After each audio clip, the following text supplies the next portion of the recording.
Ya, dalam pertemuan petinggi KIB Rabu malam muncul kode-kode politik. Di antaranya Ketua Umum Partai Golkar Erlangga Hartarto mengungkapkan akan ada partai politik yang bakal bergabung ke Koalisi Indonesia Bersatu dengan warna tertentu. Namun untuk kandidat nama capres yang diusung, KIB tetap pada komitmennya yakni memprioritaskan kader partai internal. Lalu seperti apa sebenarnya lika-liku Koalisi Indonesia Bersatu ini? Kita akan membahasnya bersama Wakil Ketua Umum P3 Amir Uskara dan juga Direktur Eksekutif Parameter Politik Indonesia Adi Praitno. Selamat malam Pak Amir, selamat malam Mas Adi, apa Selamat kabar? malam Mas. Selamat malam Mas Selamat Adi. malam Mas Taufik. Ya. Selamat malam Bang Amir. Baik, saya akan langsung ke Pak Amir. Pak Amir, ada apa di Menteng? Ini merapatkan barisan, nonton bareng Piala Dunia, atau bahas fenomena rambut putih? Ada apa sebenarnya ini?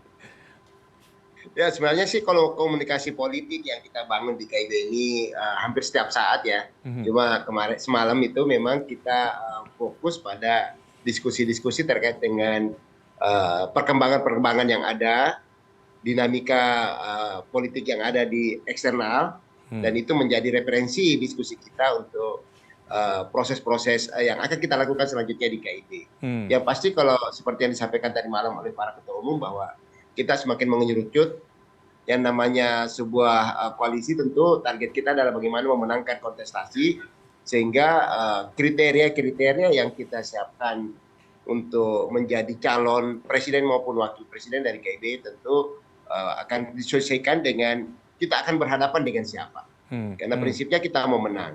Nah, tentu ini yang saya mengatakan bahwa secara rasional kita di KIB tetap inklusif, kita terbuka, tapi tentu yang disampaikan semalam Pak Jul, ya kita memprioritaskan para ketua umum kita, mulai dari Pak Erlangga, kemudian Pak Jul atau Pak Mardiono, tapi kita tetap akan terbuka dengan figur-figur lain yang mungkin sudah beredar saat ini, tentu disesuaikan dengan partai-partai pengusungnya lain. Mereka akan mengusung siapa, itu juga akan menjadi pertimbangan buat kita untuk menentukan siapa yang kita usung. Saya kira gitu Mas Taufik.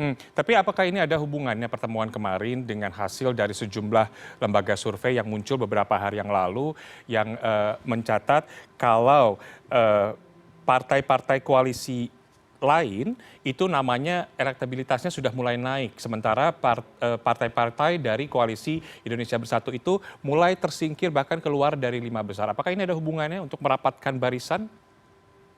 Itu salah satu pertimbangan kita. Tapi yang pasti bahwa apa yang terjadi atau dinamika yang ada saat ini juga kita menjadikan bahan diskusi semalam, dan yang pasti kita akan fokus kira-kira kapan titiknya kita akan menentukan siapa yang akan kita usung. Diskusi-diskusi ini terus berlanjut, dan komunikasi politik yang kita bangun bukan karena semalam aja, tapi hampir setiap saat. Jadi untuk menentukan apakah nanti ini ada hubungannya dengan hasil survei yang ada, yang kita mau lihat bahwa sampai saat ini kan sebenarnya baru KIB yang siap untuk mengusung. Kalaupun ada Gerindra dan PKB, kita juga belum tahu apakah itu juga sama solidnya dengan kita. PDI juga kita tidak tahu apakah akan mengusung sendiri atau masih berkoalisi. Yang pasti dengan posisi KIB yang ada saat ini adalah posisi yang paling siap untuk mengusung capres. Nah, persoalan internal masing-masing untuk elektabilitas partai tentu itu akan menjadi tanggung jawab dari masing-masing partai. Gitu Mas Taufik. Ya, siap mengusung tapi kan belum mendeklarasikan. Sementara yang lain sudah bersuara, sudah mulai suaranya muncul di mana-mana, dan kita juga masyarakat juga sudah bisa menerka-nerka siapa, bahkan sudah tahu siapa capres yang diusung. Nah, kalau dari Mas Adi sendiri melihatnya seperti apa ini? KIB ini terlihat adem ayem, tenang gitu. Tapi apakah ada geliat sebenarnya karena masing-masing berkomitmen bahwa kader untuk calon presiden itu tetap dari internal. Anda melihatnya apakah memang ini benar solid, tetap adem ayem, atau justru stagnan dan saya tidak tahu apakah terancam bubar jalan? Tanggapan Anda, Mas Adi? Ya, saya kira dua hal. Pertama, kalau bicara tentang konfigurasi koalisi menuju 2024, kan modelnya ada dua. Pertama adalah model koalisi yang seperti dilakukan oleh teman-teman Nasdem ya, deklarasi capres dulu, baru kemudian bicara kira-kira apakah akan ada partai politik lain yang kemudian bersedia untuk bergabung. Sebut saja misalnya PKS dan Partai Demokrat yang sampai saat ini masih belum kelihatan imat politiknya. apakah akan merapat atau tidak. Model yang kedua adalah model seperti yang dilakukan oleh KIB, Koalisi Indonesia Bersatu, Mas.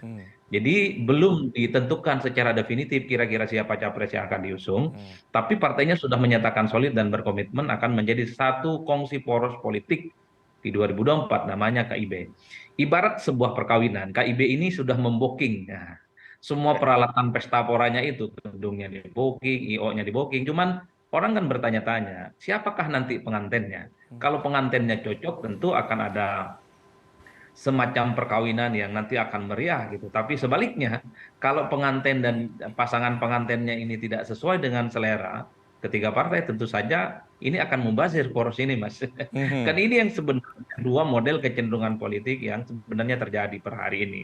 Saya menduga teman-teman KIB ini sebenarnya sedang terus menjaga momentum politik ya. Misalnya dengan terus mengatakan bahwa capres mereka adalah sangat prioritas di internal mereka, ketum-ketum mereka. Saya kira itu adalah pilihan yang cukup realistis. Untuk apa bikin partai politik kalau tidak berani mengusung ketua umum mereka? Bahkan saya mendorong terus ya, dan semoga ini bukan gimmick, bahwa nanti ya di meja perundingan soal capres di 2024 dari KIB itu adalah apakah Erlangga Hartarto berpasangan dengan Zulhas, apakah Erlangga Hartarto berpasangan dengan Pak Mardiono. Nah, saya kira menarik sebagai sebuah pelajaran politik, karena salah satu fungsi dari partai itu adalah rekrutmen supaya kader-kader terbaik mereka, elit-elit mereka dipersiapkan untuk menjadi pemimpin di Republik ini. Agak lucu dan menjadi aneh kalau partai politik misalnya agak sedikit latah dengan hingar-bingar di luar, muncul elektabilitas calon dari partai yang lain, bahkan mereka tidak punya partai yang seakan-akan mereka jauh lebih layak untuk menjadi presiden di Republik ini.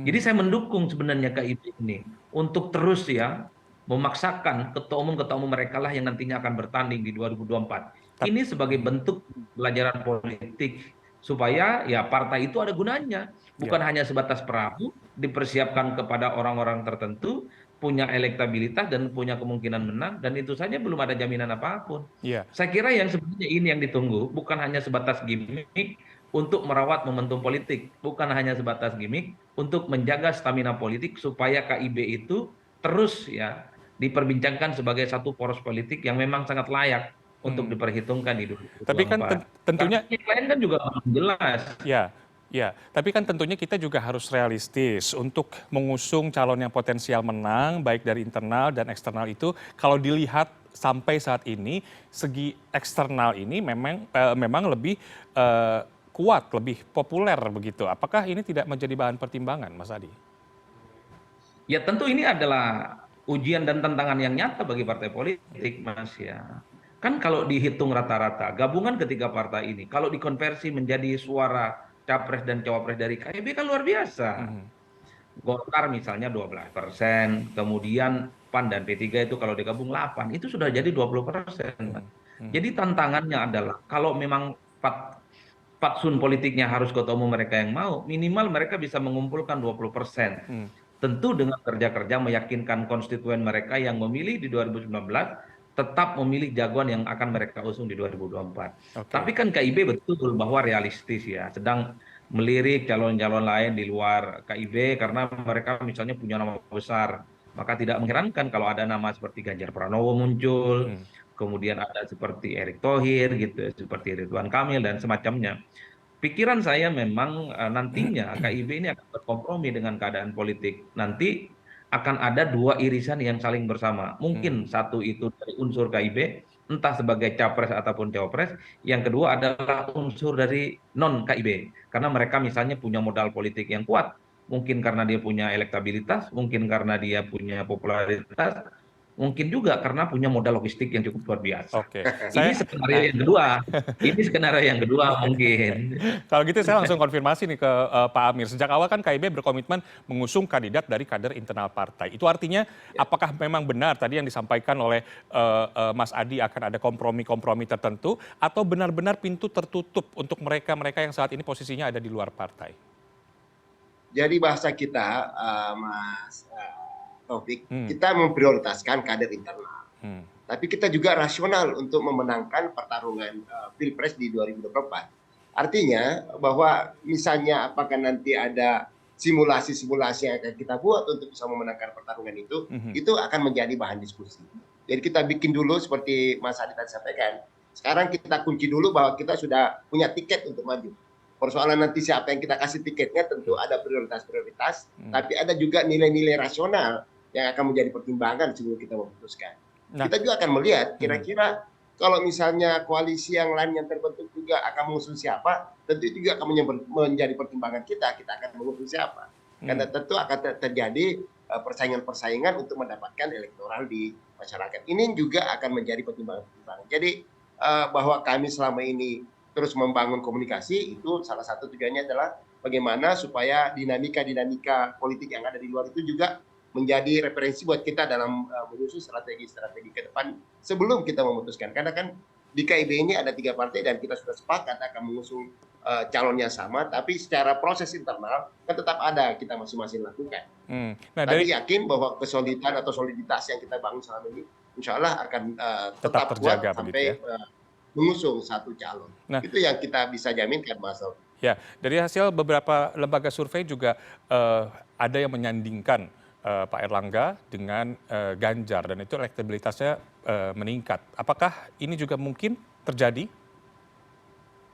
Ya, Perkawinan namanya ini? politik semua ada kemungkinan. Ya. Kita tidak bisa mengatakan bahwa ini sudah pas atau tidak, tapi sekali lagi bahwa injury time kita akan menentukan tentu dengan hitung-hitungan politik untuk bisa memenangkan pertarungan itu. Begitu, Mas Taufik. Ya, baik. Nah, dari pertemuan kemarin juga muncul kode-kode lain. Ada partai yang akan masuk KIB. Yang pertama identik dengan dipakai Pak Zulhas pada waktu itu berwarna biru. Kemudian seperti warna bola yang ditenteng Pak Zulhas, itu dominasinya warna putih.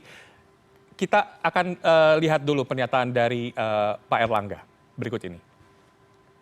Kita masih komunikasi baik. Tentu warnanya ada yang dipakai oleh kawan kita di sini.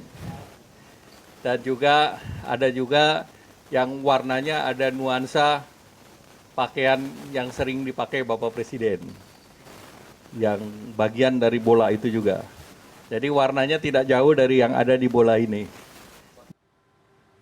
Sinyalnya mengarah kemana ini Pak Amir? Demokrat kah atau ada partai lain? Saya tidak tahu nih yang warna sesuai dengan yang sering dipakai Pak Jokowi dan juga berwarna bola itu warna putih. Siapa Ini partai karena begini, Mas Taufik, karena komunikasi politik sementara kita bangun, ya sekalipun mungkin semakin mengerucut, tapi kita sudah sepakat bahwa teman-teman yang akan bergabung ini kita tetap kunci dulu sampai resmi untuk bergabung dengan kita. Jadi kita tetap menjaga komunikasi itu, tapi kita juga tetap sepakat bahwa kita tidak ingin membocorkan teman-teman yang akan bergabung ini sebelum memang resmi kemudian berkoalisi dengan kita. Baik. Yang pasti komunikasi itu tetap ada, Pak. Ya. Nah, ini kan ada 3 partai nih yang memiliki logo berwarna biru. Ada PAN, kemudian Nasdem, dan juga Demokrat. PAN sudah jadi bagian dari Koalisi Indonesia Bersatu. Sedangkan Nasdem sudah mendeklarasikan calon presidennya, yakni Anies Baswedan. Posisi Demokrat tetap bersama Koalisi Perubahan meski sampai saat ini belum juga dideklarasikan. Mas Adi, Anda melihatnya siapa yang dimaksud oleh Koalisi Indonesia Bersatu ini? Partai mana yang akan bergabung kira-kira? Ya, membaca pikiran elit politik itu memang agak rumit ya, Mas Taufik. Serumit kita mengurai benang kusut yang memang tidak ada ujungnya. Tapi saya membacanya ini betul ada yang memang bergabung ya, meski agak sedikit berat cara penjelasannya. Tapi mungkin juga yang kedua ini soal gimmick politik ya, supaya teman-teman KIB ini dapat momentum politik. Soal realitas politik kemungkinan ya partai yang berwarna biru akan berkoalisi. Ya kalau kita menduga-duga apakah itu Nasdem, apakah itu Demokrat, ataukah itu jangan-jangan adalah partai Perindo. Perindo kan juga biru, Mas. Ya, betul. Nah, paling mungkin di antara 3 partai ini adalah Perindo. Perindo itu adalah yang memang tautan dan irisan politiknya sama dengan KIB, sama-sama kubu koalisional pemerintah, yang berusaha mencari pemimpin di 2024 adalah mereka yang bisa melanjutkan proyek mercusuar, legasi politik yang sudah dilakukan oleh Jokowi selama 2 periode. Itu kata kuncinya. Tapi mungkin juga Partai Demokrat ya, dengan satu catatan bahwa KIB itu menawarkan sesuatu yang jauh lebih fantastik ketimbang apa yang diberikan oleh Nasdem. Sebut saja misalnya Demokrat itu mematok harga mati cawapres bagi AHY. Tapi sejauh ini kan belum ada kabar baik. Apakah AHY akan diterima sebagai pendamping Anies atau tidak? Kalau KIB memberikan satu slot kepada AHY, minimal cawapres misalnya, entah siapa nanti capresnya, sangat mungkin iman politik Partai Demokrat akan goyang dan bergabung dengan KIB. Tapi kalau tawaran KIB itu masih di bawah Nasdem, kok rasa-rasanya agak sulit bagi Partai Demokrat untuk bergabung. Nah, Atau yang ketiga, kemungkinannya ya Partai Nasdem. Dengan catatan Nasdem itu tidak mendapatkan tiket pencapresan untuk mengusung Anies maju di 2024, Mas. Nggak punya teman, kesulitan misalnya untuk mengusung calon, karena dalam undang-undang politik kita disebutkan bahwa partai politik kalau tidak bergabung dalam poros koalisi, maka dia sangat mungkin tidak bisa untuk mengikuti pemilu-pemilu seterusnya. Karena Nasdem tidak dapat tiket, tidak bisa ngusung Anies, ya terpaksa lah harus bergabung entah dengan poros apapun, salah satunya dengan KIB. Tiga-tiga kemungkinan ini yang menurut saya soal warna biru itu ya. Tapi ala kulli hal di atas segala-galanya, kok saya membaca ini jauh lebih yakin bahwa ini adalah gimmick ya sebenarnya. Karena kalau di antara kemungkinan-kemungkinan yang tiga itu, terutama Demokrat dan Nasdem, kalau bicara saat ini agak sulit mereka itu akan berkongsi dengan KIB. Karena semangat Nasdem dan Demokrat itu tentu ingin melawan kekuasaan dan dominasi politik kubu pemerintah saat ini, entah siapapun nantinya yang akan diusung oleh nah, mereka. Ini gimmick, ya, kemudian mencari momentum politik supaya orang melihat ya KIB ini serius sebagai partai yang inklusif, koalisi yang terbuka kepada siapapun, dan sedang melakukan beauty contest, mencari sosok-sosok potensial yang kira-kira diusung potensial maju di 2024 nantinya. Saya membaca itu ya. ya, terbuka untuk siapapun, tapi Pak Zulhas secara terang-terangan kemarin memprioritaskan Pak Erlangga Hartarto untuk maju dalam tanda petik sebagai capres. Kita dengarkan pernyataannya berikut ini.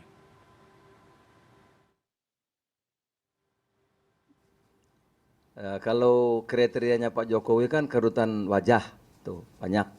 Lihat aja tuh Pak Erlangga kerutan semua tuh wajahnya. Ya tentu Golkar sebagai pemenang pemilu nomor 2 Pak Erlangga. Prioritas ya, pantas layak pemenang pemilu nomor 2 untuk jadi capres gitu. Apakah pernyataan dari Pak Zulhas ini akan mempersulit mereka yang akan bergabung dalam koalisi Indonesia Bersatu, karena secara tegas tadi sudah disampaikan bahwa memang prioritas adalah kader internal partai. Pak Amir, bagaimana tanggapan Anda? Ya, kalau kita dengar ya kesepakatan-kesepakatan yang kita buat bahwa secara internal kita akan memprioritaskan ketua-ketua umum partai kita. Tapi karena kita adalah sebuah koalisi yang inklusif, kita masih terbuka juga. Dan intinya saya jelaskan tadi bahwa dalam kontestasi Pilpres nanti, KIB ini ingin memenangkan kontestasi. Nah, untuk bisa memenangkan itu kan juga kita akan memperhitungkan kita akan berhadapan dengan siapa. Artinya calon-calon lain atau misalnya koalisi lain akan mengusung siapa. Tentu ini juga akan menjadi pertimbangan kita sebelum kita memutuskan siapa. Karena bagaimanapun tentu tingkat keterpilihan elektoral juga akan menjadi penentu untuk kemenangan itu. Ini juga akan menjadi pertimbangan. Jadi di KIB sendiri kita diskusinya masih sangat cair, sangat panjang, tapi kita sudah mengerucut kira-kira kita mau mengarah kemana. Dan ini yang saya kira disampaikan oleh para ketum kita semalam, bahwa semakin banyak kemajuan, semakin mengerucut, dan yang pasti adalah kita tetap solid untuk memegang satu tiket bagi capres atau cawapres yang kita usung. Ya. Itu yang paling penting. Ya.